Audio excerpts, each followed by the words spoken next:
6 news voice chairman Mohammad Irfan Sandhu Karachi.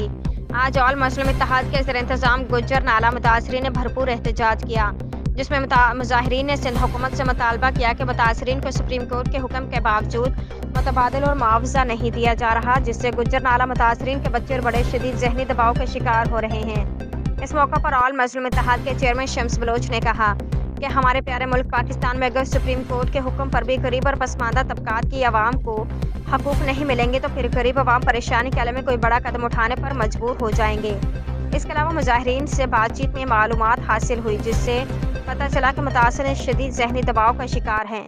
अगर उनको फौरी मुतबादल और मुआवजा नहीं दिया गया तो यही लोग अदालती अहकामात में भी यकीन नहीं करेंगे, जिससे माशरा जंगल का कानून बन जाएगा, जो कि बड़ा अलमिया होगा। मुजाहिरीन को ऑल मुस्लिम गुज्जर नाला इत्तेहाद की क़यादत ने खिताब किया, जिसमें चेयरमैन शम्स बलोच, सदर मुराद जाकिरानी, जनरल सेक्रेटरी ताज मोहम्मद, लेडीज़ विंग के एरिया सदर नजमा कुरैशी, आसिया बीबी, मैडम रुखसाना शामिल थीं।